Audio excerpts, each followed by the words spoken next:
deliver it to them. Those very different philosophies have caused them to repeatedly battle across the city, but at times they've joined forces and even developed a grudging respect for each other.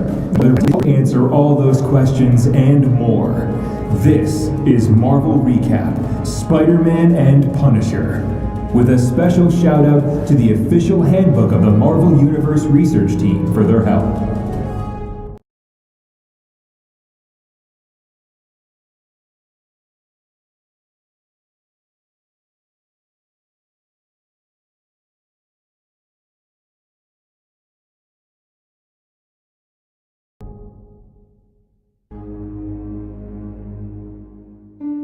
To understand why these two guys from Queens were destined to clash, we have to go back and explore their tragic origin stories.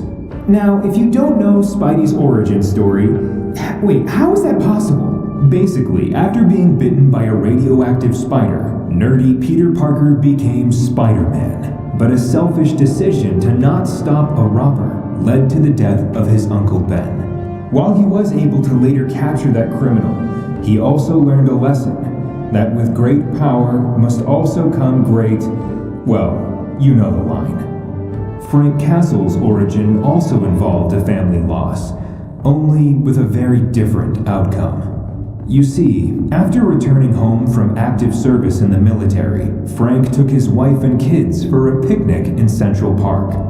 That's when they stumbled onto a gang execution. Not wanting to leave any witnesses, the gangsters gunned down Frank and his family. Only Frank survived, and after learning that the criminals wouldn't be prosecuted due to their alibis, he set out to wage a one-man war on crime. Castle went on to deliver brutal justice against organized crime as the Punisher. But as brutal as the Punisher was, his moral code stopped him from harming the innocent, and he often loaded his guns with non-lethal mercy bullets that were filled with a powerful sedative. And with such different approaches to crime fighting, it was inevitable that these two would clash. The Punisher's first appearance in Amazing Spider-Man number 129 was also the first meeting of these two crime fighters. The mad geneticist known as the Jackal convinced the Punisher that Spider-Man was a murderer.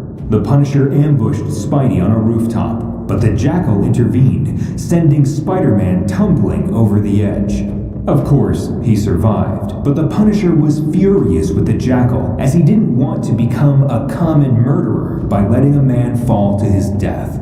Later, Spidey followed the vigilante and managed to convince the Punisher of his innocence. Spidey probably should have tried harder though, as most of their early encounters involved the Punisher becoming convinced that Spider-Man was a criminal. For example, when they next crossed paths in Amazing Spider-Man number 134, the Punisher became convinced that Spider-Man was working with the villain Tarantula to help rob a New York City tour boat. But after realizing his error, the Punisher teamed up with Spidey to help take Tarantula down, before escaping again into the night. However, the Punisher still wasn't done suspecting who was targeting tourists in Coney Island, one who was also being tracked down by Spidey and the X-Men Nightcrawler. After discovering Nightcrawler and Spidey also being tracked down by Spidey and the X-Men Nightcrawler. After Spidey battled them both, only to be targeted by the evil killer.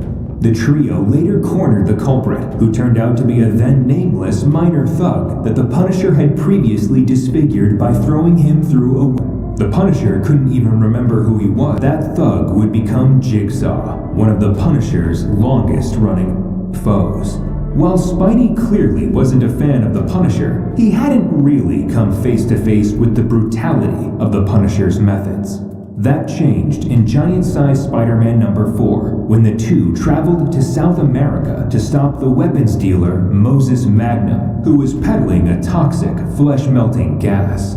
The two worked together to defeat Magnum's army. Then Spidey faced off against the villain, only for the Punisher to fire at a gas canister held by Magnum, exposing him to his own deadly weapon. Afterwards, Spidey asked the Punisher his canister, however, Spidey was able to put aside his misgivings towards the Punisher's methods line. For example, when Daily Bugle editor J. Jonah Jameson was taken hostage by the terrorist People's Liberation Front, the Punisher's loyalties were tested when he learned that his life had once been saved during on top of the Statue of Liberty. The Punisher was forced to decide between saving Spider-Man and Jameson, plummet to his death, and tried to comfort the Punisher by saying that maybe the Hitman was finally at peace.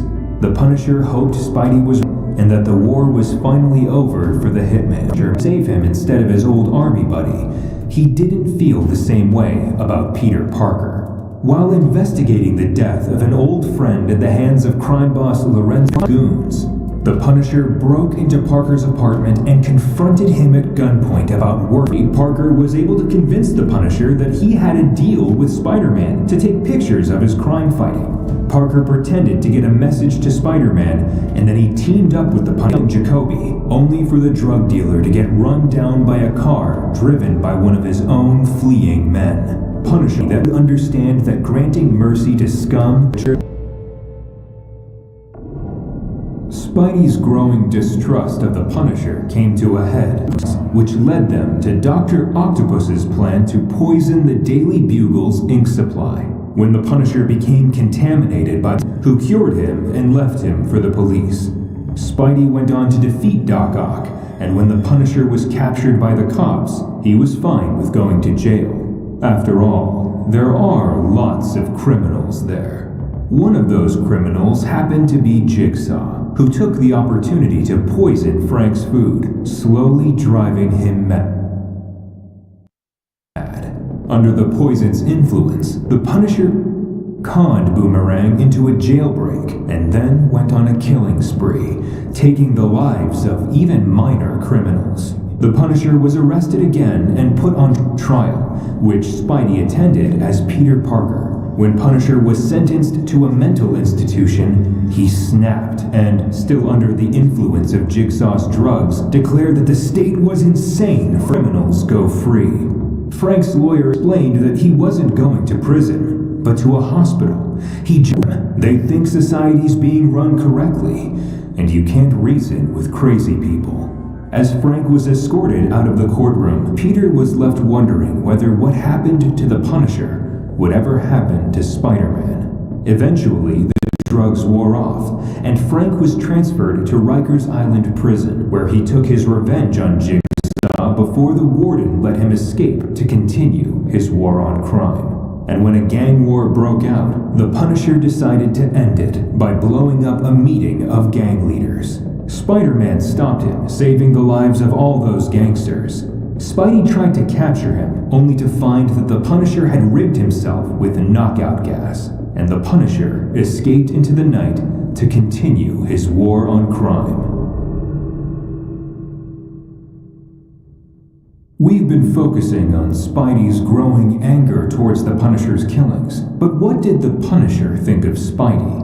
We found a hint in Spectacular Spider-Man number 140, where they reluctantly teamed up to track down evidence against the superhuman hitman, Tombstone. The Punisher ended up mind-controlled by the Persuader and working as his enforcer. When Spider-Man found the Punisher, the Persuader ordered Frank to kill the wall crawler. But the Punisher snapped out of his mind control, as killing an innocent, even someone like Spider-Man, was something he'd never do. Instead, he shot the Persuader, and when Spider-Man argued that killing was wrong, the Punisher replied, "You live by your moral code, Spider-Man." And despite that ominous goodbye, there were signs that Spider-Man's moral code was starting to influence the Punisher. In Punisher War Journal number 14, they teamed up to protect a family that was... Spider-Man intervened, insisting there would be no cold-blooded killing today. Instead, Spidey webbed up the attackers and left them for the police. Meanwhile, the rest of the Nazis attacked the Daily Bugle, taking publisher J. Jonah Jameson and Spider-Man's wife, Mary Jane, hostage. The Punisher and Spider-Man infiltrated the building to free them. only to learn that the terrorists had killed an entire SWAT team and a hostage. With that, the Punisher declared that he was done with restraint, and Spider-Man better plant. Spidey confronted the group's leader, who held Mary Jane at gunpoint. Spider-Man threatened to rip the man apart if he harmed her, only for the leader to toss her out the window. Spidey managed to web her to safety, and Jameson took out the leader with some two-fisted journalism. Meanwhile, Punisher spared the life of 2 of the group's members, thinking, "That spider idiot must be getting to me." But when he secretly witnessed Peter happily reunited with Mary Jane, even the Punisher had to admit it was a job. I managed him several in the pages of 1993 number 30 footage of Spider-Man murdering people. This turned out a plan to destroy Spidey by the supervillain, the Mask, only to fight the real Spidey. Over and sought to take him to the police. They argued over the Punisher's brutal methods, with Spider-Man telling him that justice didn't need killing. But the Punisher just scoffed, saying, "That's good from someone who bends steel in their hands. But what do the rest of us do?" The Punisher tracked down the Master of Vengeance, only to find he'd poisoned himself from drinking an experimental potion designed to give him superpowers. But poisoning was too slow a death for the busy Punisher, who was about to finish the Master off when Spidey burst through a window. Spidey webbed up the Punisher just as the Master of Vengeance recovered. Suddenly, Spidey found himself fighting for his life. The Punisher managed to free himself from the wall, burning himself with sulfuric acid to get free of Spidey's webbing. During the battle, the Master of Vengeance became trapped in the floor, and his electrical suit started to overload. Spidey tried to save the villain, only to be knocked out and carried to safety.